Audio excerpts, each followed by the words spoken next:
नमस्कार, माझं नाव प्रेरणा सूर्यवंशी. आज मी तुम्हाला एक अतिशय महत्त्वाची मशीन लर्निंग मधील कन्सेप्ट समजावून सांगणार आहे. सपोर्ट वेक्टर मशीन म्हणजेच एसव्हीएम, हायपरप्लेन आणि मार्जिन.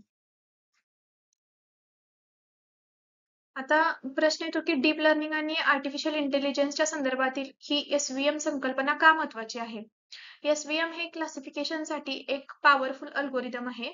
हे डेटा दोन क्लासेसमध्ये वेगवेगळं करणारं सर्वोत्तम डिसिजन बाउंड्री शोधतात, ज्याला आपण हायपरप्लेन किंवा बाउंड्री असं म्हणतो. याचा विचार असा करा की वाळूत एक बाउंड्री काढली, ज्याच्या एका बाजूला छोटेसे शंख आहेत आणि दुसऱ्या बाजूला मोठे शंख आहेत. तुम्ही काढलेली बाउंड्री म्हणजेच हायपरप्लेन आणि तुमचा उद्देश असा असतो की बाउंड्री दोन्ही बाजूच्या सर्वात जवळच्या शंकापासून जास्तीत जास्त अंतरावर असावी. हे अंतर म्हणजेच मार्जिन. ही पॉवरफुल कन्सेप्ट म्हणजेच मार्जिन मॅक्झिमाइज करण्याची संकल्पना एसव्हीएम ला अधिक इम्पॉर्टंट बनवते आणि ओव्हरफिटिंग कमी करते. म्हणूनच डीप लर्निंग असतानाही या संकल्पनेचे महत्त्व कमी झालेले नाहीये. देन तर हायपरप्लेन आणि मार्जिन म्हणजे नक्की काय? तर हायपरप्लेन म्हणजे डिसिजन बाउंड्री 2D मध्ये असते ती लाईन असते आणि 3D मध्ये प्लेन असते आणि हायर डायमेन्शन मध्ये तिला हायपरप्लेन म्हणतात. मार्जिन म्हणजेच हायपरप्लेन आणि प्रत्येक क्लासमधील सर्वात जवळच्या डेटा पॉइंट मधील अंतर हे सर्वात जवळच्या डेटा पॉइंट मधील अंतर असते. हे सर्वात जवळचे पॉइंट्स म्हणजे सपोर्ट वेक्टर जे हायपरप्लेन निश्चित करण्यात महत्त्वाची भूमिका बजावतात. देन ते मॅथमॅटिकली आपण असं लिहितो wx plus B equal to W. म्हणजेच डब्ल्यू म्हणजे वेट वेक्टर, एक्स म्हणजे इनपुट, बी म्हणजे बायस. उदाहरणार्थ तर जर आपण ईमेल स्पॅम किंवा नॉट स्पॅम असे क्लासिफाय करत असू, तर सीमारेषेवर येणारे ईमेल्स म्हणजे सपोर्ट वेक्टर जे ठरवतात की रेषा कुठे काढायची. आता बघूया एसव्हीएम कसे काम करते.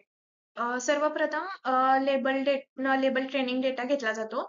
मग अल्गोरिदम दोन क्लासेस वेगवेगळे करणारा हायपरप्लेन शोधतो. हा हायपरप्लेन सपोर्ट वेक्टर पासूनचे अंतर म्हणजेच मार्जिन जास्तीत जास्त करण्यासाठी ऍडजस्ट केला जातो. जेव्हा डेटा लिनियरली सेपरेबल नसतो, तेव्हा एसव्हीएम कर्नल ट्रिक वापरतो. यात डेटा हायर डायमेन्शन्स मध्ये मॅप केला जातो आणि तिथे तो सेपरेबल होतो. उदाहरणार्थ सर्क्युलर डेटा हायर डायमेन्शन्स मध्ये नेल्यावर वेगळा करता येतो. शेवटी नवीन डेटा पॉइंट आल्यावर तो कोणत्या बाजूला पडतो त्यानुसार त्याचा क्लास ठरवला जातो. Then challenges and limitations. नक्कीच एसव्हीएम परिपूर्ण नाहीये. खूप मोठ्या डेटासेटसाठी हा कम्प्युटेशनली हेवी असतो. योग्य कर्नल फंक्शन निवडणे खूप डिफिकल्ट आहे. आउटलायरसाठी सेन्सिटिव्ह आहे. देन बायनरी क्लासिफिकेशनसाठी चांगले कार्य करते, पण मल्टी क्लाससाठी डिफरंट मेथड्स वापराव्या लागतात. डीप लर्निंगच्या तुलनेत एसव्हीएम मोठ्या आणि अनस्ट्रक्चर्ड डेटा, उदाहरणार्थ इमेज व्हिडिओसाठी उपयुक्त नाही. मात्र छोटे व्यवस्थित डेटा असताना एसव्हीएम अजूनही एक चांगला अल्गोरिदम आहे. In summary, support vector machine hyperplanes या डिसिजन बाउंड्री आणि मार्जिन या अंतराचा वापर करून क्लासिफिकेशन रोबस्टनेससाठी आपण वापरतो. ते पॉवरफुल आहेत आणि अजूनही ते टेक्स्ट क्लासिफिकेशन, बायो इन्फॉर्मेटिक्स आणि इमेज रेकॉग्निशन मध्ये मोठ्या प्रमाणात वापरले जातात.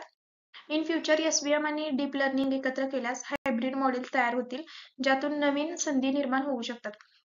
Thank you.